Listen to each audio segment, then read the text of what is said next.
4월 1일 수요일 아침입니다. 하나님께서 우리에게 새로운 달을 주셨습니다. 지난 1분기가 빠르게 지나가는데요. 새롭게 맞이하는 2분기에도 하나님께서 주시는 말씀의 은혜 가운데 머무기를 축복합니다. 오늘 함께 나눌 말씀은 요한복음 18장 39절부터 19장 16절 말씀입니다. 6월절이면 내가 너희에게 한 사람을 놓아주는 전례가 있으니 그러면 너희는 내가 유대인의 왕을 너에게 놓아주기를 원하느냐 하니 그들이 또 소리질러 이르되 이 사람이 아니라 바라바라 하니 바라바는 강도였더라. 이에 빌라도가 예수를 데려다가 채찍질하더라. 군인들이 가시나무로 관을 엮어 그의 머리에 씌우고 자색 옷을 입히고 앞에 가서 이르되 유대인의 왕이여 평안할지어다 하며 손으로 때리더라. 빌라도가 다시 밖에 나가 말하되 보라 이 사람을 데리고 너에게 나오나니 이는 내가 그에게서 아무 죄도 찾지 못한 것을 너희로 알게 하려 함이로다 하더라.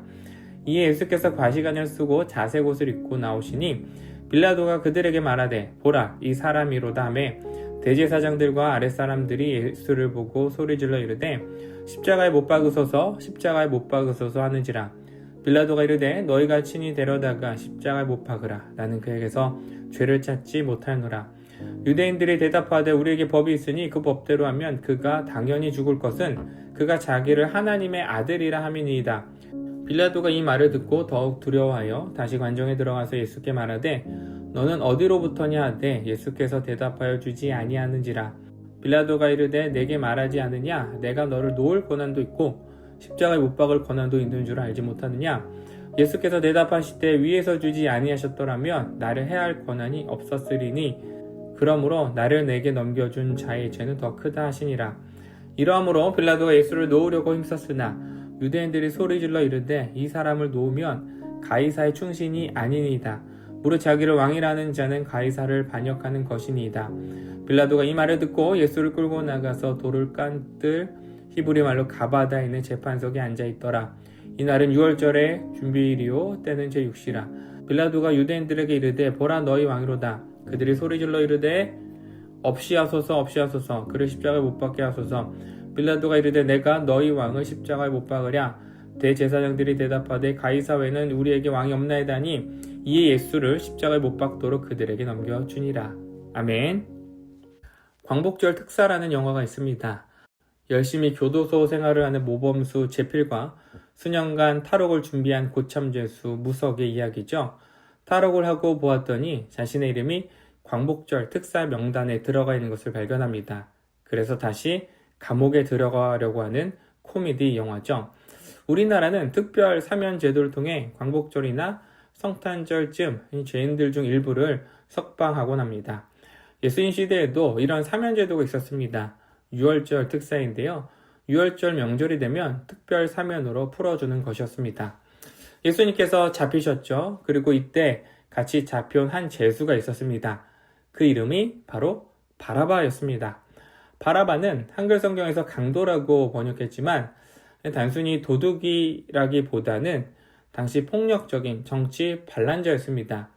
예수님을 신문하던 빌라도는 예수님을 풀어주고 싶었습니다.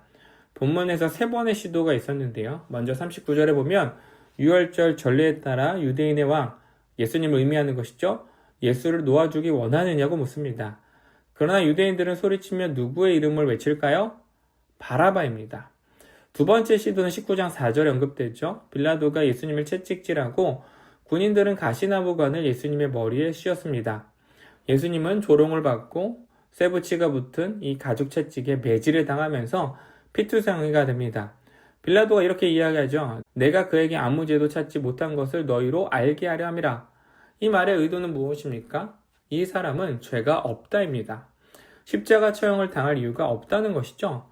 6절에 보면 빌라도는 또 이렇게 이야기합니다. 나는 그에게서 죄를 찾지 못하노라. 그러나 대제사장들과 아랫사람들은 빌라도의 말에 1도 반응하지 않아요. 오히려 7절 유대인들이 대답하되 우리에게 법이 있으니 그 법대로 하면 그가 당연히 죽을 것은 그가 자기를 하나님의 아들이라 함이니이다. 이들의 말에 빌라도는 두렵습니다. 그런데 예수님이 하나님의 아들이기 때문에 두려운 것은 아닙니다. 역사가들에 의하면 빌라도는 좋은 사람은 아닙니다. 로마 역사가들은 빌라도를 고집불통의 방자하고 잔인한 사람으로 기록하고요. 유대 역사가 요세푸스에 따르면 예루살렘에 물을 대는 수로 공사를 하는데 예루살렘 성전에 바쳐진 헌금을 약탈한 자가 바로 요세푸스입니다. 빌라도가 유대인들의 말을 잘 듣고 따라주고 편의를 봐주는 그런 착한 총독이 아니에요. 오해하시면 안 됩니다. 복음서를 보면 빌라도가 마치 유대인들의 말을 잘 들어주는 것처럼 느낄 수 있는데 그런 사람이 아니라는 것이죠. 빌라도가 두려운 것은 혹시라도 로마 황제에게 예수님에 관한 이야기가 들어가는 것이 두려운 것입니다. 로마 제국하의 왕은 황제입니다. 당시 황제는 카이사르죠. 근데 왕권을 지키는 것이 생각보다 쉽지 않습니다. 늘 음모가 있고 계략이 있어요. 황제는 자신의 자리를 지키기 위해서 긴장하고 의심할 만한 사람이 있으면 늘 처단해요. 이런 정치적인 상황 가운데 하나님의 아들이라고 칭함받는 예수님을 빌라도가 풀어주었다? 이 소식이 황제에게 전달이 되면 어떻게 될까요? 12절 말씀처럼 가이사의 충신이 아니니다 라는 오해를 살 수 있어요. 빌라도는 반역을 저지른 사람이 되는 것이죠. 그래서 자신의 지위와 생명을 보존하기 위해서 불의와 타협할 수밖에 없었습니다. 비록 예수님께 죄를 발견하지 못했고 풀어주려고 했으나 그의 선택은 타협인 것이죠. 하나님의 백성은 이 땅에서 구별된 존재로 살아갑니다. 우리의 선택에는 하나님의 백성이라는 자부심이 담겨 있어요. 우리의 정체성이 드러나죠. 그러나 세상을 살아가며 우리는 두렵습니다. 현재 내 자리가 위협받을까 두렵죠. 경쟁 상대가 등장하면 어떻게든 더 좋은 평가를 받기 위해 노력하고 상대를 깎아내리기도 합니다. 직장 생활 하시는 분들은 이러한 두려움을 더 크게 안고 살아가죠. 때가 되면 승진을 해야 됩니다. 승진할 시기를 놓치게 되면 눈치가 보이고요. 내 자리가 불안해요. 목회자들의 현실도 다르지 않습니다. 서로 자신의 자리를 지키기 위해서 두려움 가운데 살아가요. 후배 목회자들로부터 드는 안타까운 이야기들 중 하나는 자기 자리를 지키기 위해서 목사들끼리도 서로 견제한다는 거예요. 빌라도는 힘이 있었습니다. 불의를 참지 않고 정의를 실현할 수 있는 권력을 가지고 있었죠. 대제사장과 유대인들이 예수님을 십자가에 못 박으라고 아무리 외쳐도 말 그대로 법대로 행할 수 있는 권한을 가지고 있었어요. 그의 본래 성품대로 유대인들을 무시하고 폭군처럼 행동할 수도 있었습니다.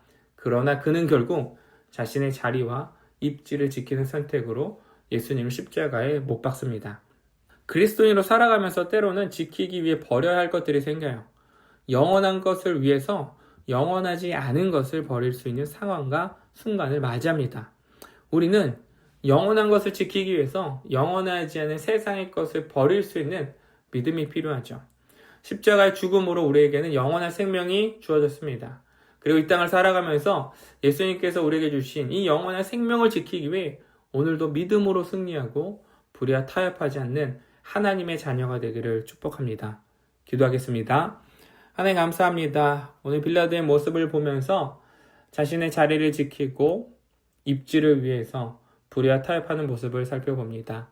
그러나 하나님의 자녀들은 세상에서 정의와 공의를 흘려보내고 예수 그리스도가 우리에게 보여준 사랑 안에 살아가는 자들임을 고백합니다. 영원한 삶, 영원한 생명을 바라보면서 세상의 것들을 구하지 않고 세상의 것들에 미혹당하지 않고 세상의 것을 지키기 위해 오늘 살아가지 않는 우리 비스온 성도님들의 삶이 되게 해주시옵소서. 새로운 한 달이 시작되었습니다. 한 달을 살아갈 힘을 허락해 주시고 말씀 안에서 살아가는 우리 성도님들의 한 달이 되게 하여 주시옵소서. 감사드리며 예수님의 이름으로 기도드렸습니다. 아멘.